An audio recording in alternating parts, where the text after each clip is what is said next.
Hello, it is time. My name is William Allan Ross, and this is my first time to really attempt doing this thing called a podcast.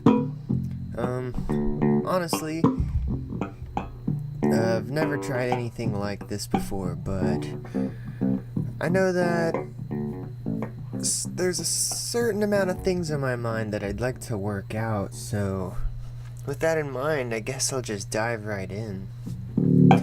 Earlier today, I was thinking about what the idea of potential within the individual meant. So, what I mean by that is, how do you recognize what your potential is ahead of the time that you fully realize it? You know what I mean? So, like, what can we do to help envision how the extent of our ability can provide us with a means of living? Certainly, that's kind of like a weird abstract idea, because at any given point, trying to, daydream about what you'd like to do or accomplish seems like a waste of time unless you're seriously hooked up and got a lot of assets to help you along the way. To be honest, it seems like the more we try to accomplish what we want in life, the more opportunities come from us trying. Now, the only reason I say that is because,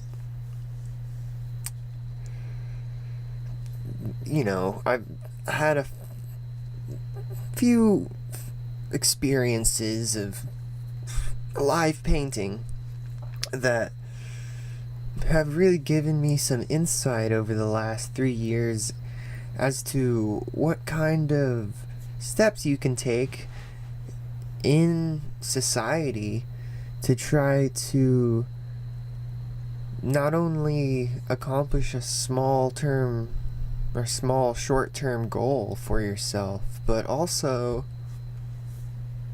to try to help yourself along the way. And I think that live painting's a really good way to do that, because in today's festival culture is what I'm used to is interacting with people who are really, really high. I mean, take your pick of whatever drug you think you might find out at one of these festivals, and I promise I've interacted with them out there on the floor. It seems to me that you've got to paint for a certain amount of time before you're painting on stage all of a sudden, at least from what I've experienced. But not saying if the first painting you ever make is on stage, well done. I mean, if you can make it through that, well, you've just got something going for you, and I'd keep it up. But anyway, how we interact with those people who are super, super out there, as I said, can really define us as how we interact with a lot of other people, because in reality, the personalities that define each of us, in a way, are all just trips that people are on, like what they do to put money in their pocket and how they supply food for their meals and who they hang out with to relax, who they hang out with to gear up, and who they team up with to accomplish the things that they need to in order to survive. All of those things feed into this idea of who we are and what we can do. or rather what I should say is what we think we should do. Because I think that what we can do can only be surmounted by the quantification of the potential of everybody who's ever lived and lived to that potential. See, and that's the conundrum that we started with. It was trying to understand what your potential, or what, I mean, I'm trying to understand what my potential is, let me be honest. I say your potential because, in a sense, this podcast is innately a form of reflection for myself. Some people learn in all different kinds of ways, but I've heard multiple times that you don't fully learn something until you've told it or taught it to somebody else. And if there's a lending ear out there, then by all means, learn what you can. To be honest, I think that the whole conundrum of self-identification could in turn be the reason why there's so much depression on the planet. Like, this idea that me as a person not being useful outside of the parameters of self-destructing, to me it seems to be a sort of myth we can convince ourselves. And granted, a lot of things feed into depression these days. For me, in the past, it was definitely who I was hanging out with, the substances I was choosing to take into my body, and how much I was willing to tell myself about myself. That was a weird one. And maybe that's the limit of our human potential, is how much we're willing to learn about ourselves, and then those lessons would be the parameters for what we can accomplish as individuals on the planet. So one of the big reasons I tried to make this podcast was because of this project I've been working on called TAP. And the concept originally came from a game I like to play called Magic the Gathering. And in short, it's pretty much like poker plus chess plus Dungeons and Dragons all formed into one amazing game that it is a hobby for me. I play with my friends frequently, probably every week, once a week. But in the game, you utilize cards to play other cards, and you do this by tapping those cards. They're called lands or mana. And so I think that concept really applies to humanity. One thing that you'll hear from a lot of podcasters today who are real concerned with spiraling up and communicating their success so that some sort of healing can happen through the world, whether it be through a reflective observation of what one person can do through self-learning or self-help, or, self-healing, that's what I should say. Or I should just say healing. Those kinds of situations where people are communicating the moments in their life that have been somewhat revealing compared to others. They're tapping in to this sense of inner creativity. Now, I don't know if that amounts to any sort of self-worth, but I know that it takes a very creative person today to see the light in the world at times. The mind can be used to notice almost anything that we could comprehend, even to the extent that we would manifest what we're thinking of just so that we can say that we're right. Now that's an interesting idea. I digress. Tapping into this thing that's within everybody, at first it seems like it's a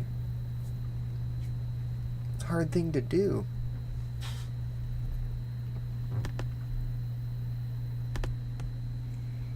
It might even be somewhat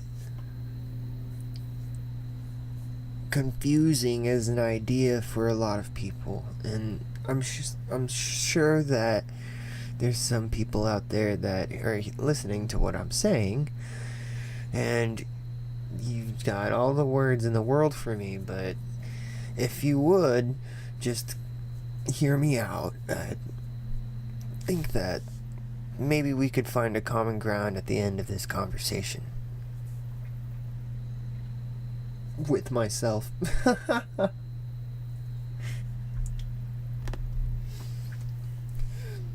So this idea of inner creativity really springs from one thing, and it's the thing that's everything springs from, and that's nature.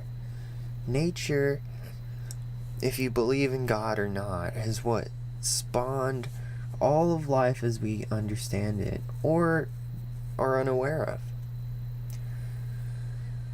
Within nature, there's all the scientific miracles that one could possibly imagine, and even some that we couldn't imagine. These kinds of synchronicities oftentimes can point or signal towards this relationship between oneself and nature, how there seems to be a force that's springing from space in a compacted metal ball with gas floating around it, and that force is creating living, breathing, sentient beings that are aware of this. And what you do with that knowledge is up to you. And isn't that just great? I feel that before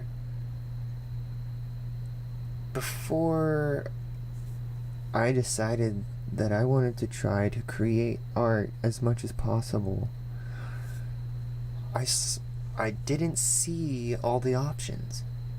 I wasn't seeing how creativity could help me and give me hope for a future, because by igniting a fuse of events that I couldn't possibly foretell simply based on the degree of complication that I was putting myself into, the fact that the amount of chaos was happening in my life was what engaged so many random possibilities for me personally to take, so that I could come to a place that I'm comfortable and feel like I'm not wasting time doing this podcast.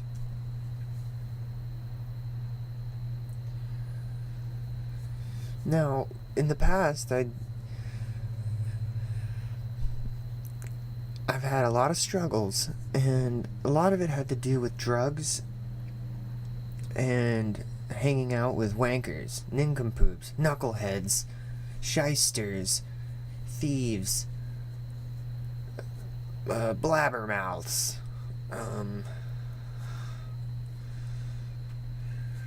losers.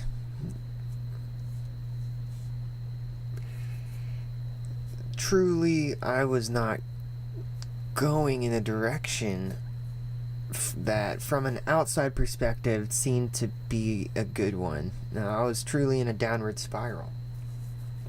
And it took a lot of real teeth-clenching experiences to kind of snap my head into a place where I realized that I needed to think about life in a completely different way.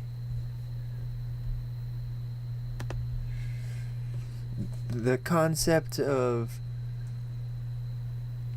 being a people pleaser is not a foreign one to me. I honestly would take it upon myself to please others at my expense, because I felt that it was a higher way of living, to be at the service of one's peers. A noble vocation, and I'm not putting that down, because certainly without charity, certain families wouldn't make it through to the next month. But when you set someone up in a charity situation without asking them, and you're doing it just because it makes you feel good to help other people, it makes you feel good to make other people feel good at your expense, then you're hurting yourself. You know, if a friend is saying, I like it when you shoot yourself in the foot, and you say, okay, well, anything for you, bub, and then you do it, who are you helping? Because you can't shoot yourself in the foot more than a few times before there won't be any feet left to shoot. The concept is based on a model of insanity, of course, and maybe y'all thought it was funny. I certainly did.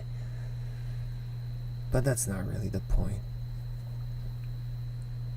There's so many different ways for us to use our creativity. The idea of imagination being separate from reality would almost be like saying that dreams are a separate part of your experience because they happen at a different part of your awareness. But we all know that some dreams can change the way we live our lives for a long time. Some dreams have influenced us to maneuver and embark on adventures that we would not have originally thought of. I know for me personally, there was one certain dream that I had when I was attending a co-creation music festival in Austin, Texas, and the Alethian sound system was so loud and it played all night.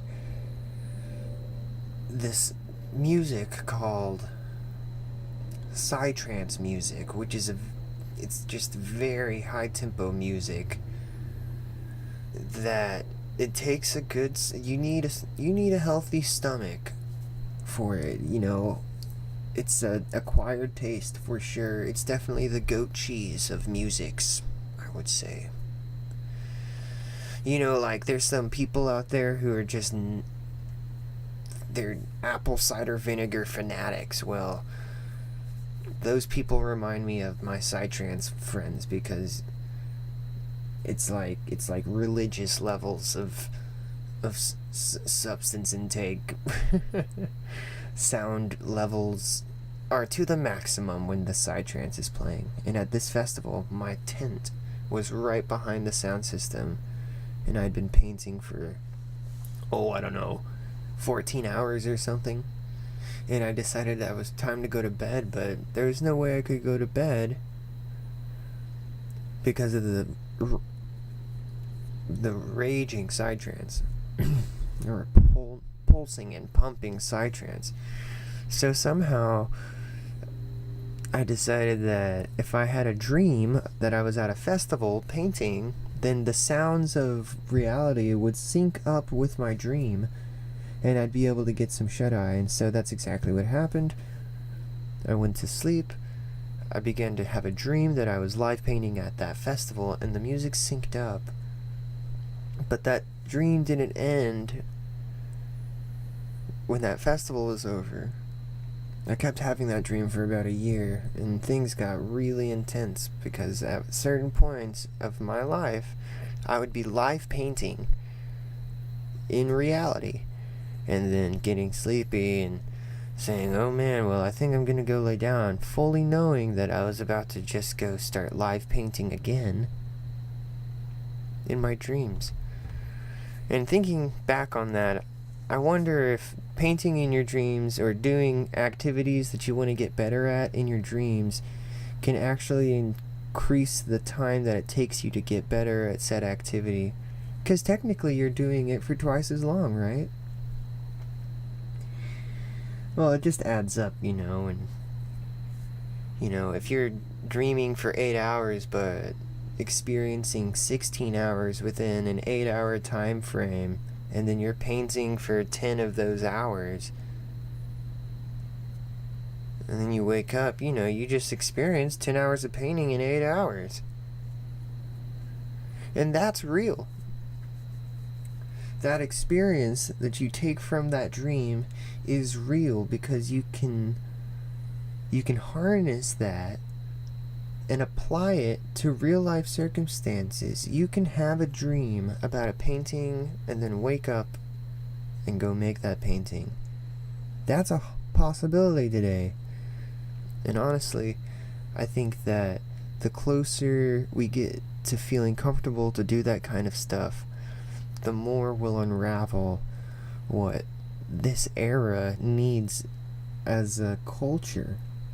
There seems to be a separation between this idea of the personal genius and then the individual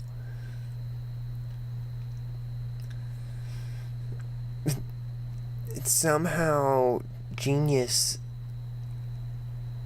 in my mind was a word that was reserved for upper echelon of people, almost like a caste system or the Catholic Church, where there's political systems of people who are more genuine than the others. There is a genius society, and that those people were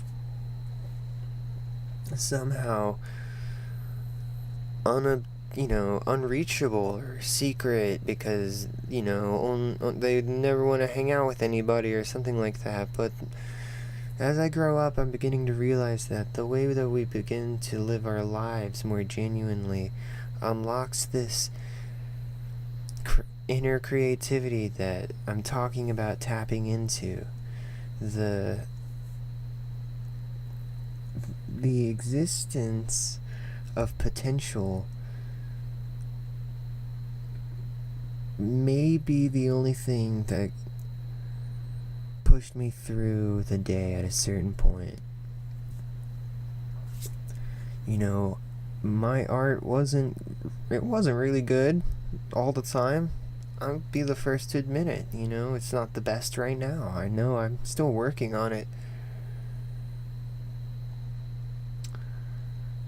And the thing is that the therapeutic nature of creating something supplied me with so much joy that I knew that if I worked on it, the amount of beings that it would bring joy to would proliferate and expound. It would turn into a seed planting rally where it truly could be some sort of push and pull of inspiration where I'm inspired and then make art and inspire someone else, and then they tell me they're inspired and that inspires me, and then oh shit, it's like an inspire fire. Yeah, you can take that one with you.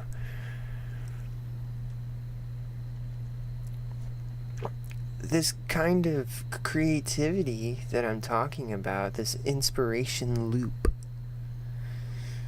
is really, at an essence, the tribal consciousness, the ancient way of thinking that created civilization as we understand it to this day. I think that whenever you find your people, wherever you live, and whenever you seek out the others, as it were, and find them, that it's so comforting to know that there's people who are generating an amount of sustainable creativity that you're actually watching something grow right in front of you. For me, it's this weekly gathering that started off as a monthly gathering called Create Culture. It's every Wednesday at Empire Control Room here in Austin, Texas. It goes until 2 in the morning and starts at 9. But those people, when I go there and see everybody making stuff, I can't help but feel like there's a surge of, animal, primal, tribal power that comes from pooling resources together so that the quality of our lives increase. That has so much value in it. I would argue that the value that kind of connection between people has more potential than any individual. And maybe this is kind of how I'm wrapping it up, because we're connecting all of the strings back towards the beginning. But for us to really ignite the elaborate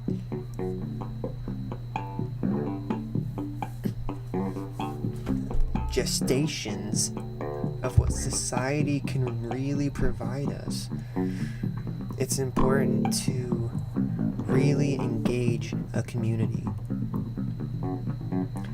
The community can provide us with the lessons that we want to learn from. Not necessarily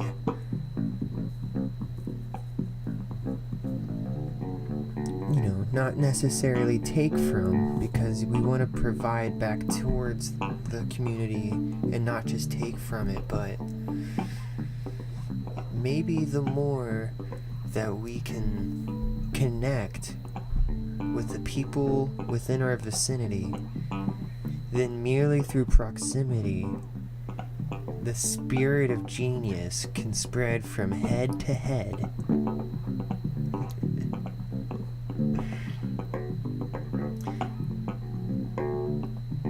And that connection is what we can apply to our personal potential. Alright. I'm still trying to think of a name for this podcast, but I think I'm going to call it